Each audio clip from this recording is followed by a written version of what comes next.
Hi there. Thanks for checking us out. It's Beth and Shirley with Shirley's Real Estate Group, John L. Scott, and this is the BS Real Estate Show. Beth and Shirley, that is. So we'll be popping up every Tuesday with useful information that you can use whether you're buying, selling, investing, or just want to hear our lovely voices. Today's BS show is about preparing your home to list on the market. So we've got 5 tips for you to use, and then we also have a bonus tip at the end, so you'll want to stay tuned.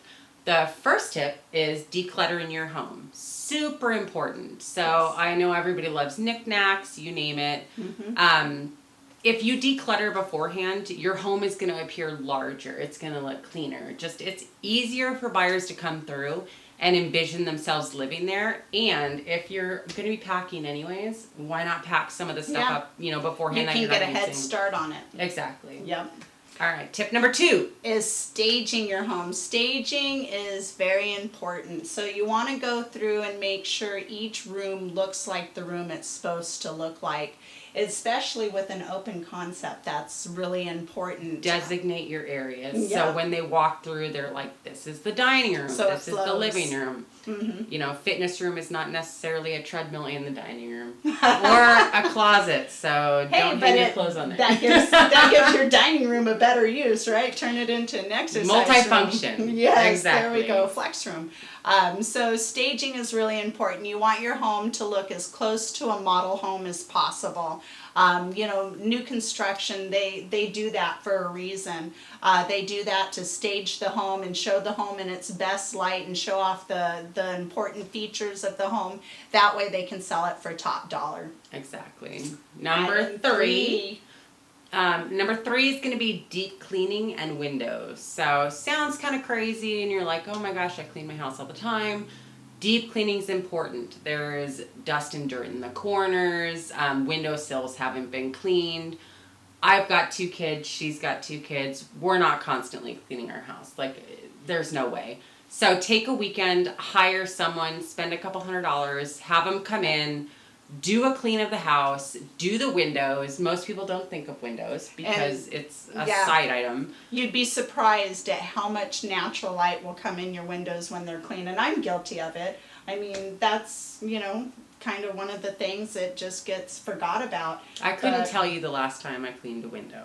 But it's super important though when you're putting your home up for sale. Exactly. Because make it shine. You get one impression, that first impression. Yep. Why not do it right? Especially if you're looking to get, the biggest bang for your buck. So it's worth it. Take some time, clean the windows, check the corners, check the windowsills, check the trim is another one that's huge because dust and dirt is constantly stuck to trim, especially if it's white. Yep.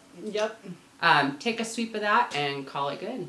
Absolutely, and that leads us right into item number 4, which is making those easy, simple repairs. We all have them, just little things that have been broke, but it's not a big deal because it's not a big deal to you. And you don't think about it. Exactly, you've just gotten used to it, but when a buyer's looking at a home and they see, a bunch of little things, then they start wondering what else is wrong with the home. So, if you got that smoke detector hanging from the ceiling or that doorknob that's loose because your kid hung on it or whatever the situation might be, like my front door, it doesn't open right.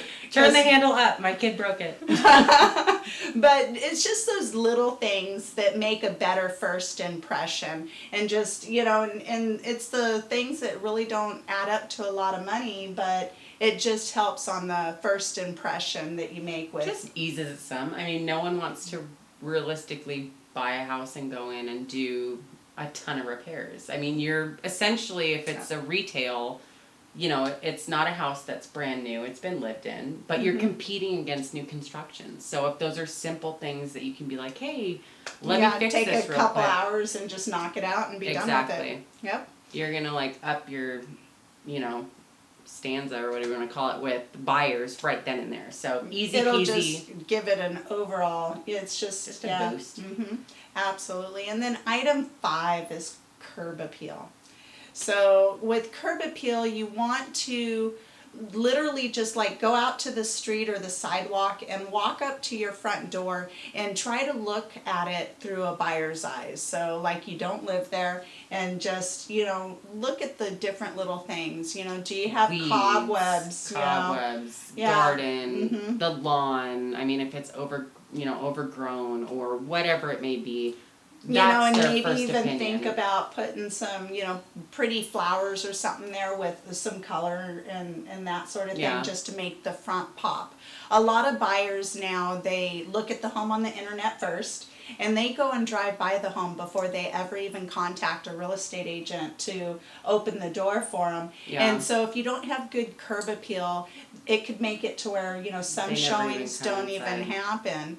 And so curb appeal is really important. Plus, a buyer is starting to decide whether this home is the right home for them as soon as they're walking in the front door. So it's just really important to make sure that, it's welcoming, it's warm, and it's clean. And then if you do have cobwebs at your entry, a shop vac is the way to go. Don't use That's those. a useful tip right there. I'm thinking broom. She's full shop. You get a shop vac and suck that up, and I tried to hose once, and what a mess. But nevertheless, that's not item number 6. That's just an extra.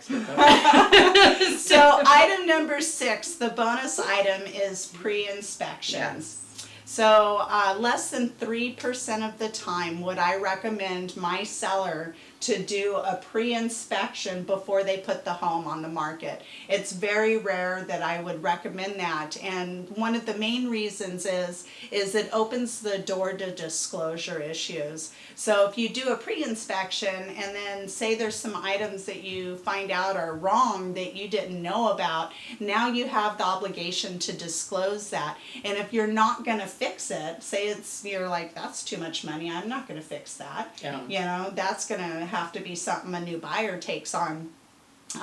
Then it will alter the price that you end up selling for, when you get under contract. And then that buyer's probably going to do an inspection and hit you with another laundry list. Majority of the time, most buyers are going to perform their own inspection. It's, I don't trust the sellers, or whatever it may be, like they're sneaking something around. They're always going to usually do their own. And is it worth it to open yourself up to that? I would rather just, hey, this is my house, I know what I know, and see what they come back with. And so it's not necessarily worth it to put that up front and then spend that money. Well, and you're not obligated to disclose something you don't know. So, when you fill out a Form 17, which is a seller disclosure statement, you disclose what you know about the home. And so if you don't know, then there's no obligation to disclose. And so, there's some instances where a pre-inspection would make sense, but it's very, very rare.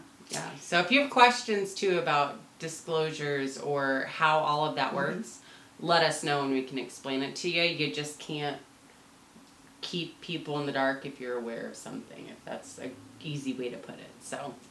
And those are our 6 items for today. If you enjoyed this video, please subscribe and hit the little notification button. And we would like to hear from you as well. What would you like to hear about next week or the week after?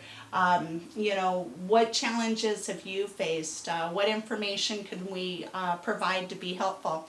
Anyways, comment below and hit subscribe. And that's a bunch of BS. See you next week.